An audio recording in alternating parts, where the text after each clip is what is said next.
दोस्तों नमस्कार। 5 फरवरी को दिल्ली में वोटिंग है और उसी दिन यानी 5 फरवरी को ही प्रधानमंत्री संगम में डुबकी लगाते हुए दिखाई देंगे। यानी जिस वक्त दिल्ली में वोटिंग हो रही होगी उस वक्त टेलीविजन स्क्रीन पर महाकुंभ के दर्शन और उसमें प्रधानमंत्री मोदी की मौजूदगी उसी तर्ज पर दिखाई देगी जैसे 2014 के चुनाव के वक्त याद कीजिए प्रधानमंत्री पहुंच गए थे केदारनाथ की गुफा में। 3 दिन तक वो बैठे रहे थे। उसका कितना असर चुनाव पर पड़ा या नहीं पड़ा और इस 5 फरवरी को भी कितना असर चुनाव पर पड़ेगा या नहीं पड़ेगा, इससे हटकर थोड़ी देर के लिए इतना भर सोच लीजिए कि प्रधानमंत्री ने अपनी छवि अयोध्या में राम मंदिर को लेकर चाहे एक पुजारी वाली बनाने की स्थिति में वो आ गए। बावजूद इसके अयोध्या में बीजेपी को चुनावी हार मिल गई। तो क्या नई परिस्थिति में दिल्ली के चुनाव के वक्त प्रधानमंत्री की संगम में मौजूदगी और महाकुंभ के बीच मौजूदगी दिल्ली के चुनाव परिणाम पर कोई असर डाल पाएगी?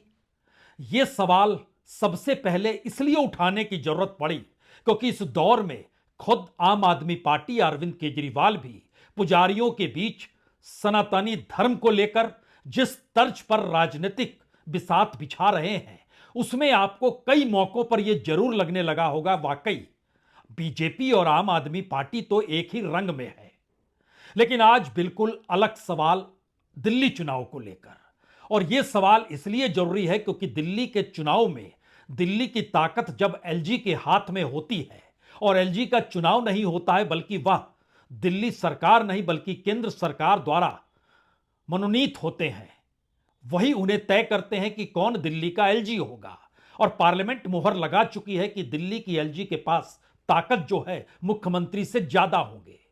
लेकिन दिल्ली के मुख्यमंत्री होने का मतलब है कि आप प्रचार प्रसार पर ज्यादा पैसा खर्च कर सकते हैं। दिल्ली का जीएसटी कलेक्शन दूसरे राज्यों की तुलना में कहीं ज्यादा है और दिल्ली में प्रति व्यक्ति आय भी दूसरे राज्यों की तुलना में कहीं ज्यादा है। दिल्ली में एक बड़ा मध्यम वर्ग है। दिल्ली के भीतर बहुत बड़ा कामकाजी तबका है। दिल्ली में इस देश के अलग अलग राज्यों से आए हुए लोगों की भरमार है। खास तौर से प्रवासी मजदूर के साथ साथ जो खास तौर से बिहार और उत्तर प्रदेश से आए हुए लोगों की तादाद है वो दिल्ली में 20 सीटों को प्रभावित करती है। लेकिन दिल्ली इस देश का अनूठा राज्य इसलिए है क्योंकि दिल्ली में विधानसभा और लोकसभा के चुनाव में जनता एक झटके में विधानसभा में जिसके पक्ष में रहती है लोकसभा में उसके पक्ष में नहीं रहती है, और लोकसभा में जिसके पक्ष में रहती है विधानसभा में उसके पक्ष में बिल्कुल नहीं रहती है। और चाहे वो दलित तबका हो चाहे वह मुस्लिम तबका हो, जितनी बड़ी तादाद में दिल्ली के भीतर वोटर का जो स्विंग होता है एक जगह से दूसरी जगह चले जाना, ये एवरेज प्रति कॉन्स्टिट्यूएंसी 20% से लेकर 35% तक के बीच का है। यानी शायद दुनिया के किसी भी जगह पर आपको 20 से 35% वोट एक झटके में इधर से उधर नहीं बल्कि विधानसभा में जो आपस में आमने सामने पॉलिटिकल पार्टी होती है उसमें वह विधानसभा में जिसके पक्ष में है उसी के खिलाफ जो पार्टी है उसके साथ वही लोग लोकसभा चुनाव में चले जाते हैं और लोकसभा चुनाव में जो उस पक्ष में होते हैं वह इस पक्ष में आकर खड़े हो जाते हैं। और इसका दूसरा चेहरा चूंकि एलजी से जुड़ा हुआ है और एलजी के पास ताकत दिल्ली के मुख्यमंत्री के हर फैसले पर हस्ताक्षर करने और ना करने की है। यानी अरविंद केजरीवाल का हर ऐलान एलजी को पास करना है। एलजी बीजेपी का और दिल्ली में बीजेपी की सत्ता नहीं, लेकिन बीजेपी के धुर विरोधी के तौर पर अरविंद केजरीवाल की मौजूदगी। तो क्या वाकई भारत की राजनीति के उस मर्म को आज छू लिया जाए जिसके आसरे आप समझ पाएंगे कि इस देश की राजनीति चलती कैसे है और वोटरों को लेकर समीकरण कैसे बनते बिगड़ते हैं। और इतना ही नहीं, जो सवाल देश के भीतर है कि यह देश 2 हिस्सों में जा चुका है और उसके दायरे में हर संस्थान हर समुदाय, और अब लगता है जैसे सुप्रीम कोर्ट भी उस दायरे में आकर फंस गया है। तो बात आज शुरू इस देश की सबसे बड़ी संस्था लोकतंत्र के सबसे बड़े पिलर सुप्रीम कोर्ट से ही करनी चाहिए, क्योंकि सुप्रीम कोर्ट के भीतर जब यह बात गई कि जो दिल्ली में एआईएमआईएम यानी ओवैसी की पार्टी से जो जुड़े हुए उम्मीदवार हैं ताहिर हुसैन, वह जिस विधानसभा चुनाव से चुनाव लड़ रहे हैं और उनको एआईएमआईएम ने टिकट दिया है, जो कि पहले आम आदमी पार्टी के साथ थे, पार्षद हुआ करते थे, लेकिन 5 बरस पहले दिल्ली में दंगे हुए। उस दंगे में आरोपी उस पार्षद को बनाया गया जो इस वक्त दिल्ली की विधानसभा सीट मुस्तफाबाद से चुनाव मैदान में है। मामला यह हुआ कि दरअसल उनको चुनाव प्रचार के लिए जमानत दी जाए या नहीं दी जाए, हाईकोर्ट से निकलकर मामला सुप्रीम कोर्ट में चला गया और सुप्रीम कोर्ट ने आज 2 जजों की बेंच थी, उन 2 जजों की बेंच ने 2 लकीरें खींच डाली। एक तरफ जस्टिस अमनुल्लाह साहब थे, दूसरी तरफ जस्टिस पंकज मित्तल साहब थे। जस्टिस पंकज मित्तल ने जैसे ही यह देखा कि जो गुहार लगाई जा रही है, उन्होंने एक झटके में कहा याचिका तो खारिज की जाती है।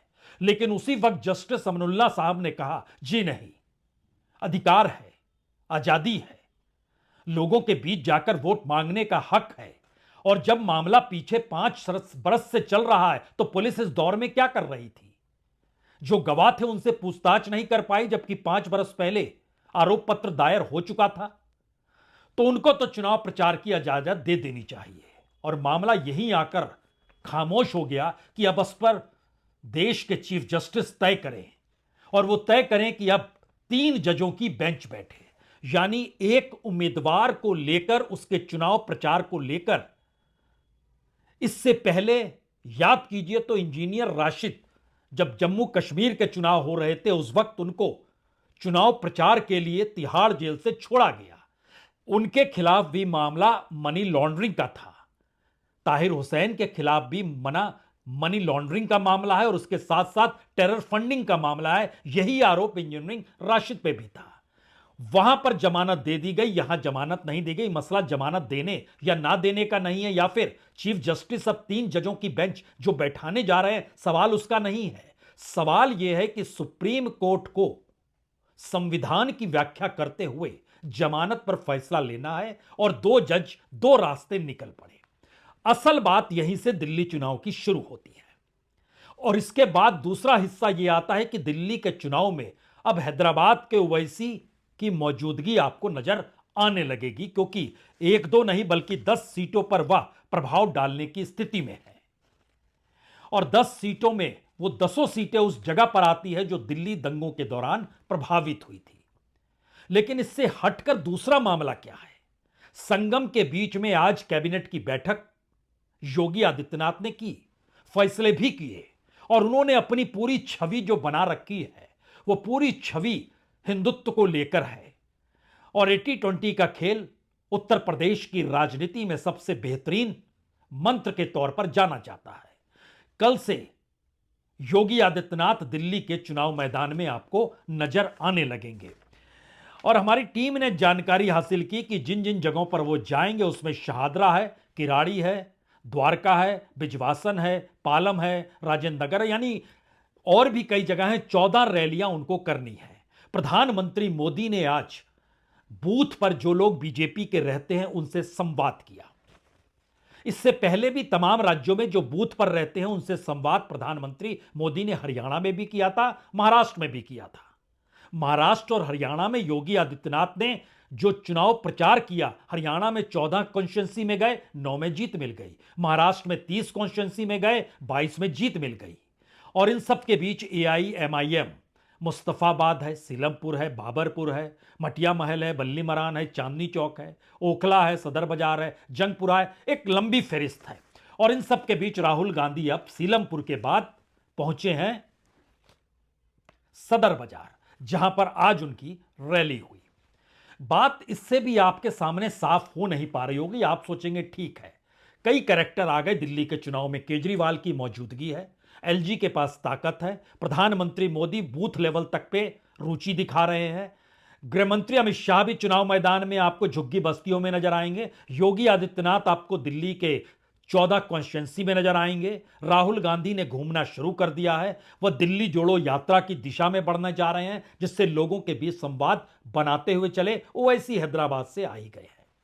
इस देश में राजनीतिक तौर पर जितनी भी पॉलिटिकल धाराएं हैं, अगर आप उसको वैचारिक या विचारधारा के तौर पर देखते हैं तो फिर मानकर चलिए, दिल्ली के भीतर तीन तरह के कलर आपको दिखाई देंगे।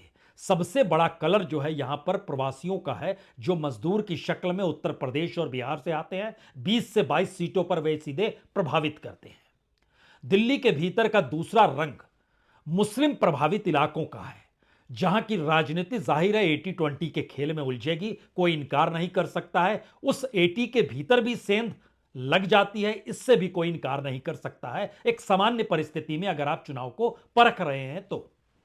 तीसरा रंग दिल्ली के भीतर कामकाजी लोगों का है और झुग्गी झोपड़ियों का है। कामकाजी लोग झुग्गी झोपड़ियों के आश्रय जिंदगी तो जीते हैं, लेकिन उन दोनों के बीच भी बड़ी मोटी लकीर है। उस मोटी लकीर पर आम आदमी पार्टी सवार है। वो जानती है कि शायद शहरी मिजाज, मिडिल क्लास, जो व्यापारी छोटा तबका है, वो बीजेपी के पास चला जाएगा, प्रकाश भी चला जाएगा, लेकिन उसके बाद भी शायद झुग्गी झोपड़ियों से उनको वोट मिलेगा इस आश्रय। तो यहां पर पहले ब्रेक लगा लीजिए और एक क्षण के लिए आप सोचना शुरू कर दीजिए अब कि दिल्ली के भीतर होने वाला चुनाव लोकसभा चुनाव के एक साल के बाद होता है।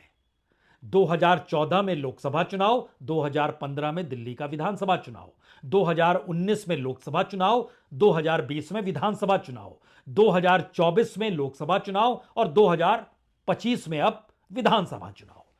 क्या यह संभव है? पहला सवाल, क्या यह संभव है विधानसभा और लोकसभा चुनाव के परिणाम बिल्कुल उलट होते हों और एक ही वोटर एक वक्त में पूरी ताकत के साथ ही नहीं बल्कि 90% तक उसका वोट जो है 90% सीटों को जीत दिलाने की दिशा में विधानसभा में आम आदमी पार्टी के साथ हो और लोकसभा चुनाव में वही वोटर एक साल से भी कम का वक्त होता है। आप अगर मई मानते हैं तो इधर फरवरी मानिए, तो आप समझ लीजिए कि 8-9 महीने के खेल के भीतर वोटर का दिमाग पूरे तरीके से उलट जाता है, वह भी तब जब दिल्ली में पूरी ताकत एलजी के पास है। यहीं से असल खेल उस विचारधारा का शुरू होता है जिसमें हमने जिक्र कर दिया कि 5 फरवरी को प्रधानमंत्री मोदी संगम में डुबकी लगाते हुए दिखाई देंगे, जिस वक्त दिल्ली में वोटिंग हो रही होगी। और इस दौर में बाकायदा पंडितों के बीच, पुजारियों के बीच सनातनियों का जिक्र करते हुए खुले तौर पर आम आदमी पार्टी के नेता केजरीवाल भी उसी तर्ज पे नजर आए जिस तर्ज पर इन्हीं पंडितों के बीच, इन्हीं पुजारियों के बीच, इन्हीं सनातनियों का जिक्र करने वालों के बीच बीजेपी नजर आती रही। तो एक विचारधारा तो बहुत साफ हो गई। उस विचारधारा के बीच में एक हल्की सी लकीर आम आदमी पार्टी ने यह कहकर खींची कि हमारे पास कोई विचारधारा नहीं है, हम तो दरअसल दिल्ली में बिजली, पानी और राहत और रियायत लाभार्थियों को देने के लिए ही सत्ता में आते हैं। यानी सड़क हो, सफर हो, एजुकेशन हो, हेल्थ हो, इसी के मद्देनजर चीजें हमारी अनुकूल रहती है। यानी दिल्ली का कोई चीफ सेक्रेटरी हो या दिल्ली का कोई बड़ा ब्यूरोक्रेट हो या दिल्ली में म्युनिसिपल कॉरपोरेशन चलाने वाले लोग हों, अगर उस दृष्टि से सोचिए तो घर में बैठा हुआ कोई अधिकारी जब दफ्तर जा रहा होता है तो कहता है मैं लोगों का भला करूंगा। लेकिन इसके साथ पॉलिटिशियन की एक विचारधारा होती है, जिस विचारधारा के आश्रय इस देश के कॉन्स्टिट्यूशन ने पॉलिटिकल पार्टीज को चुनाव लड़ने की इजाजत और हक दिया और बताया कि आपको दरअसल धर्म के आश्रय कम से कम राजनीति नहीं करनी, और इसी के आश्रय इलेक्शन कमीशन को भी समझाया कि देखिए धर्म के आश्रय वोट मांगना सही नहीं है। अब वो विचारधारा वाली बात आपके जहन में और पुख्ता हो गई और आप सोचने लगे क्या वाकई एक विचारधारा बीजेपी की है, एक विचारधारा कांग्रेस की है, दूसरी तरफ इन दोनों के बीच अरविंद केजरीवाल की मौजूदगी बिल्कुल लोगों से उस जुड़ाव की है जिसमें उसके लिए सिर्फ लाभार्थी चाहिए।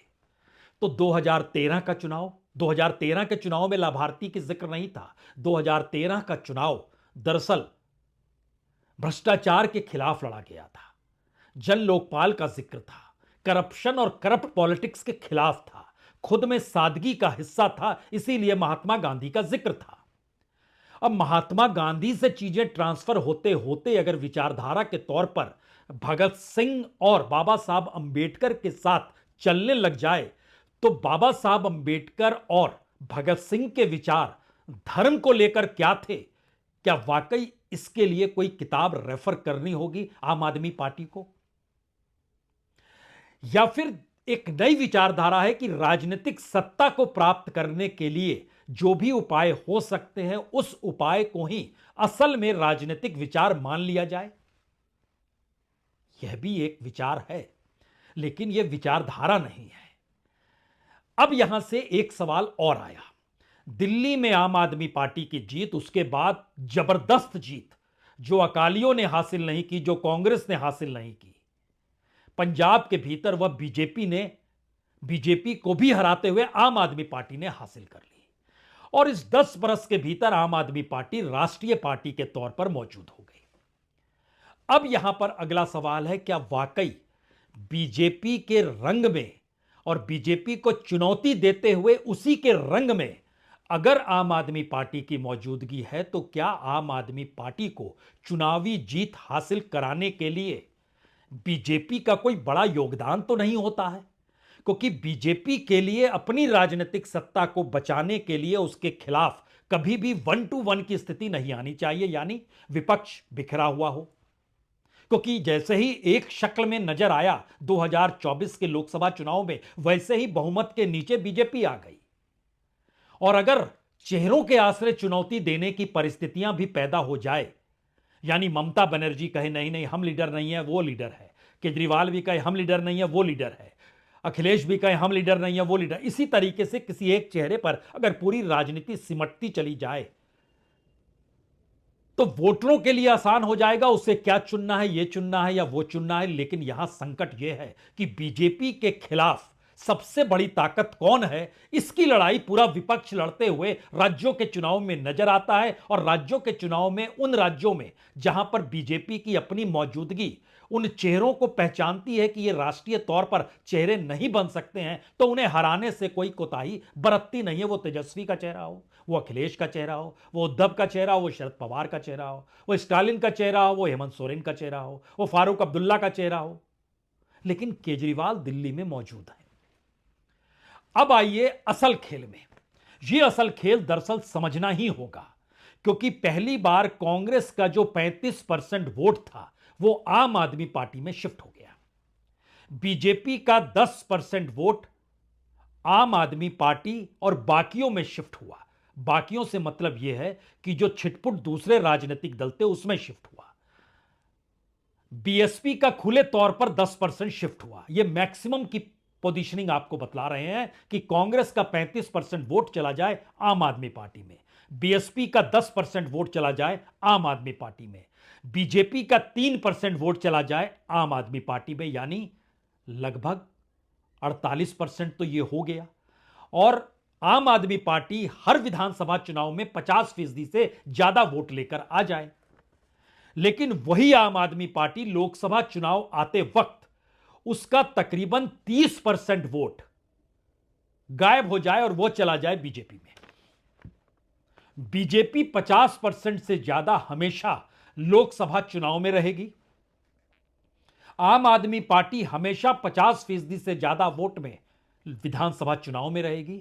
अब जब इसके भीतर आप चलेंगे तो इसमें 3 बातें आपको नजर आएंगी। क्या वाकई इस देश के भीतर में जो दलित तबका है उसका वोट कितना स्विंग कर सकता है, यानी दलित आम आदमी पार्टी और बीजेपी के बीच कितना वोट शिफ्ट हो सकता है। अब आप सोचिए, अगर कोई यह कहे कि दिल्ली के भीतर जो मौजूदगी शेड्यूल कास्ट वोट की है उसमें लगभग 40 से 44% स्विंग हो जाता है सिर्फ 8 महीने के भीतर में, और जो मुस्लिमों का वोट बैंक भी जो है वह भी शिफ्ट हो जाता है तकरीबन 38 से 42% लोकसभा और विधानसभा के भीतर, तो आप कहेंगे कि वाकई यह संभव है क्या? और जब आप एवरेज देखिएगा मुस्लिम, दलित और उसके बाद आप बाकी वोट बैंक को तलाशने के लिए अलग अलग कैटेगरीज में जब आप आना शुरू करेंगे, उसमें अपर कास्ट भी होगा, उसमें ओबीसी भी होगा। ओवरऑल वोटिंग का स्विंग देश के किसी भी राज्य में 48% नहीं होता है। यह अपने तरीके का एक नायाब स्थिति है, क्योंकि दिल्ली में शेड्यूल कास्ट की तादाद लगभग 17% है। मुस्लिमों की तादाद लगभग 13% है। यानी 40% वोट जो है, उस 40% वोट का 48% वोट स्विंग करता है हर विधानसभा और लोकसभा चुनाव के बीच में। यह पहले राउंड की तस्वीर है। दूसरे राउंड की तस्वीर है जो ओबीसी का वोट है और जो बड़ा वोट जनरल कैटेगरी के भीतर भी आता है, उसके भीतर लगभग 32% वोट शिफ्ट हो जाता है 8 महीने के भीतर इधर से उधर। और अगर उसको दिल्ली के भीतर आप देखना शुरू करेंगे, मसलन सेंट्रल दिल्ली, यहां पर दलितों की तादाद लगभग 24.60 यानी लगभग 25% मान लीजिए। नई दिल्ली में यह लगभग 23.5% है। नॉर्थ वेस्ट में यह लगभग 19% है और नॉर्थ में भी यह लगभग 19% है। नॉर्थ ईस्ट में कम है, 16-17। नॉर्थ ईस्ट दिल्ली में 16.70% वोट है। Central Delhi, new Delhi, north west Delhi और नॉर्थ दिल्ली, यहां पे 19% से लेकर 25% के बीच दलितों की तादाद है। ये सारे दलित लगभग 70% तक वोट केजरीवाल को देते हैं। लेकिन लोकसभा आने पर इसमें से जो 70% वोट गया है, 70% का लगभग 48% वोट बीजेपी के पास चला जाता है। मुस्लिमों की तादाद में आइए, बड़ा इंटरेस्टिंग है। मुस्लिम नई दिल्ली में 44% हैं, नॉर्थ वेस्ट दिल्ली में 37% है, नॉर्थ दिल्ली में लगभग 30% है, नॉर्थ ईस्ट दिल्ली में लगभग 36.5% है, साउथ दिल्ली में लगभग 42% है, साउथ वेस्ट दिल्ली में लगभग 46.5% है जो सबसे ज्यादा है, वेस्ट दिल्ली में लगभग 36% है, ओवरऑल 13% है दिल्ली में। लेकिन जो ये हम परसेंटेज बतला रहे हैं, इसमें अगर आप ध्यान दीजिए तो आप मार्जिन रखिए, नॉर्थ दिल्ली सबसे कम 30% और मैक्सिमम साउथ वेस्ट दिल्ली 46%। इन मुस्लिमों का वोट लगभग 52% अरविंद केजरीवाल को मिल जाता है जब विधानसभा के चुनाव होते हैं, और उन 52% में से 48% वो चला जाता है बीजेपी के पास जब लोकसभा के चुनाव होते हैं। थोड़ा सा अटपटा तो लग रहा होगा। तो क्या दिल्ली का चुनाव दरअसल भारत की राजनीति का एक ऐसा चेहरा है जिसमें दिल्ली की सत्ता ही तय करती है कि इस देश के भीतर में चुनाव कैसे होने चाहिए?